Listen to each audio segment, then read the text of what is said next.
اعلان نبوت کے چند روز بعد نبی کریم صلی اللہ علیہ وسلم ایک رات مکے کی گلیوں میں سے گزر رہے تھے کہ انہیں ایک گھر میں سے کسی رونے کی آواز آئی۔ آواز میں اتنی درد تھا کہ آپ صلی اللہ علیہ وسلم بے اختیار گھر میں داخل ہو گئے۔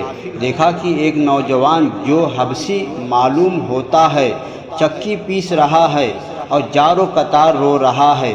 آپ صلی اللہ علیہ وسلم نے اس سے رونے کی وجہ پوچھی تو اس نے بتایا کہ میں ایک غلام ہوں، سارا دن اپنے مالک کی بکریاں چراتا ہوں، شام کو جب تھک کر آتا ہوں تو میرا مالک مجھے گندم گیہوں کی ایک بوری پیسنے کے لیے دے دیتا ہے، جس کو پیسنے میں ساری رات لگ جاتی ہے۔ میں اپنی قسمت پہ رو رہا ہوں کہ میری بھی کیا قسمت ہے، میں بھی تو ایک انسان ہوں، میرا بھی تو جسم آرام مانگتا ہے، مجھے بھی نیند ستاتی ہے، لیکن میرے مالک کو مجھ پر ذرا سی بھی ترس نہیں آتا۔ میرے مقدر میں ساری عمر اس طرح رو رو کر زندگی گزارنا لکھا ہے۔ نبی کریم صلی اللہ علیہ وسلم نے فرمایا کہ میں تمہارے مالک سے کہہ کر تمہاری مشقت تو کم نہیں کروا سکتا، کیونکہ وہ میری بات نہیں مانے گا۔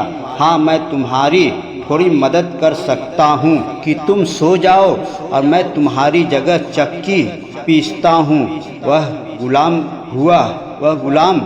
غلام خوش ہوا اور شکریہ ادا کر کے سو گیا۔ آپ صلی اللہ علیہ وسلم اس کی جگہ چکی پیستے رہے۔ جب گندم گیہوں ختم ہو گیا تو آپ صلی اللہ علیہ وسلم اسے جگائے بغیر واپس تشریف لے آئے۔ دوسرے دن آپ صلی اللہ علیہ وسلم وہاں تشریف لے گئے اور اس غلام کو سلا کر اس کی جگہ چکی پیستے رہے۔ تیسری دن بھی یہی ماجرا ہوا، آپ اس غلام کی جگہ ساری رات چکی پیستے رہے اور صبح خاموشی سے اپنے گھر میں تشریف لے آتے۔ چوتھی رات جب آپ وہاں گئے تو اس غلام نے کہا کہ اے اللہ کے بندے، کون ہے اور میرا اتنا خیال کیوں کر رہے ہو؟ ہم غلاموں سے نہ تو کسی کو کوئی ڈر ہوتا ہے اور نہ ہی کوئی فائدہ، تو پھر آپ یہ سب کچھ کس لیے کر رہے ہیں؟ آپ صلی اللہ علیہ وسلم نے فرمایا، میں یہ سب کچھ انسانی ہمدردی کے تحت کر رہا ہوں، اس کے علاوہ مجھے تجھ سے کوئی غرض نہیں۔ اس غلام نے کہا کہ آپ کون ہیں؟ نبی کریم صلی اللہ علیہ وسلم نے فرمایا، کیا تمہیں معلوم ہے کہ مکہ میں ایک شخص نے نبوت کا دعویٰ کیا ہے؟ اس غلام نے کہا، ہاں، میں نے سنا ہے کہ ایک شخص جس کا نام محمد ہے اور وہ اپنے آپ کو اللہ کا نبی کہتا ہے۔ آپ صلی اللہ علیہ وسلم نے فرمایا کہ میں وہی محمد ہوں۔ یہ سن کر اس غلام نے کہا کہ اگر آپ وہ نبی ہے تو مجھے اپنا کلمہ پڑھائیے، کیونکہ اتنا شفیق اور مہربان کوئی نبی ہی ہو سکتا ہے جو غلاموں کا بھی اس قدر خیال رکھے۔ آپ صلی اللہ علیہ وسلم نے انہیں کلمہ پڑھا کر مسلمان کر دیا۔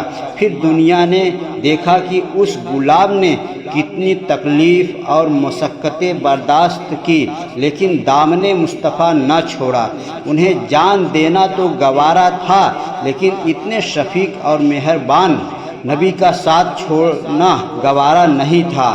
آج دنیا انہیں بلال حبشی رضی اللہ تعالیٰ عنہ کے نام سے جانتی ہے۔ نبی کریم صلی اللہ علیہ وسلم کی ہمدردی اور محبت نے انہیں آپ کا بے لاس غلام بنا کر رہتی دنیا تک مثال بنا دیا۔ حضور صلی اللہ علیہ وسلم کی وصال کے بعد سیدنا بلال حبشی رضی اللہ تعالیٰ عنہ گلیوں میں یہ کہتے پھرتے تھے کہ لوگوں، تمہیں کہیں رسول اللہ صلی اللہ علیہ وسلم تو دیکھا ہو تو مجھے دکھا دو۔ پھر کہنے لگے کہ اب مدینے میں میرا رہنا دشوار ہے، اور شام کے شہر حلب میں چلے گئے۔